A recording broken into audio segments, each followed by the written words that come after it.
Hi, my name is Samuel Shropshire. I'm an American citizen living in Saudi Arabia. I came here in November 2011, not knowing anything about Islam or the Prophet Muhammad, peace be upon him.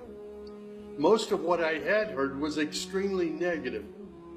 In America, our news channels boosted their on-air ratings by regularly sensationalizing breaking news of terrorism. Every 30 minutes, one witnessed horrific scenes of bombings and bloodshed and murder, often one Muslim group fighting against another Muslim group. As killings and beheadings took place, there were always the shouts of Allahu Akbar, Allahu Akbar, God is great. I was invited here to Saudi Arabia by Safi Kaskas to work on what was known as the Q Project. Dr. Kaskas wanted to produce a new, easy-to-read American translation for the next generation of young Americans. Since I could not read or speak Arabic, I wasn't doing any translation work. I was simply invited here to check the English to make certain that this new interpretation of the Quran was easily understood. My work, of course, required that I read the Quran over and over again. Well, as you can imagine, having no knowledge of Islam, I had hundreds and hundreds of questions. I was shocked as I read to find that Jesus, peace be upon him, was often mentioned in the Quran. Jesus was presented as one of the greatest prophets. And even the story of the virgin birth was mentioned there. Many of the miracles that Jesus had done, I found them in the Quran. There were even a couple of Jesus miracles mentioned in the Quran that were not mentioned in the Bible. Evenings were mostly spent alone in a bedroom that had been set up for me in Dr. Safi's office. At night, I would stand on the balcony of that building and I would look across a very busy boulevard to a mosque. And I would hear the calls to prayer. I would see men and women coming to the mosque and leaving the mosque. Children were playing football in the mosque parking lot. Except for the minaret, it appeared to me to look like a typical Christian church in America. My heart longed to be in that mosque. I felt compelled by God to go there.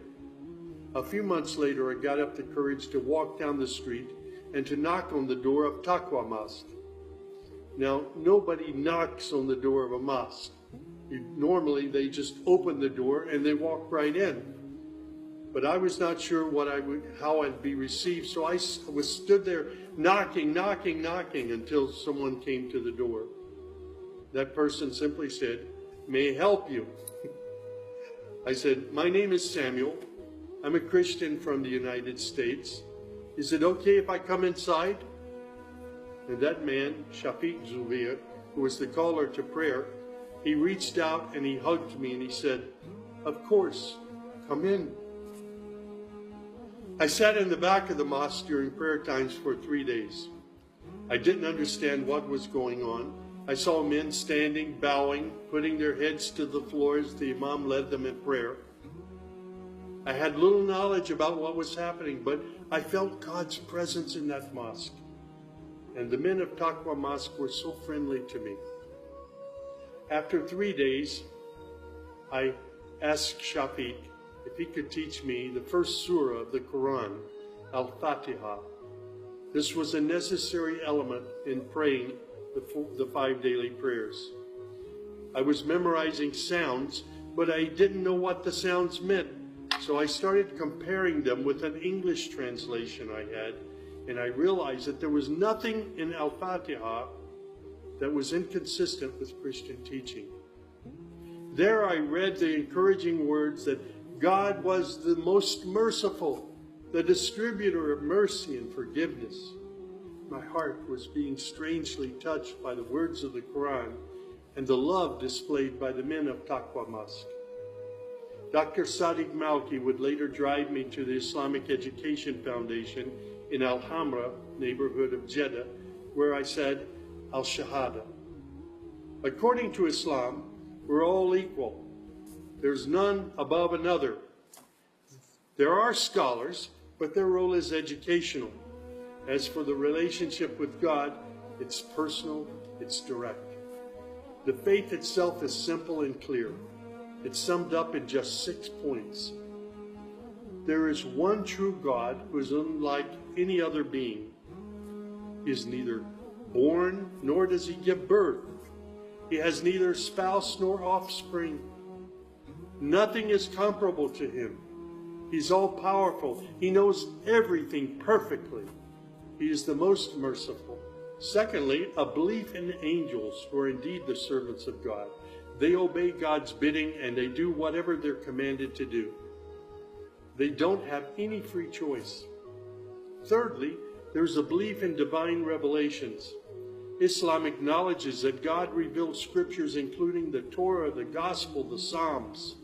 However, down through the ages, many of these divine revelations had become distorted and somewhat corrupt. The Quran, which also contains God's revelations, is intact. It hasn't changed from the very beginning. The Quran, which also contains God's revelations, is still intact in its original form.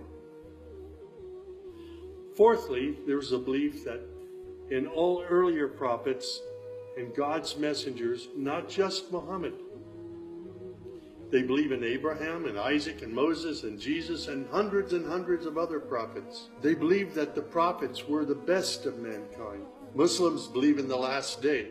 That's to say, this includes the belief in all that God and his messenger have told us about, what happens after death, including recording of good and bad deeds, the resurrection and the gathering of all creatures, the reckoning that will take place on the great judgment day, the prophet's intercession, as well as heaven and hell. Man's ultimate aim will be to save himself on that day. Muslims believe in the divine destiny of predestination. Whatever God wills is certain to take place, and what he has not willed will never take place. This present life is a test for man, and man should endeavor to pass this test.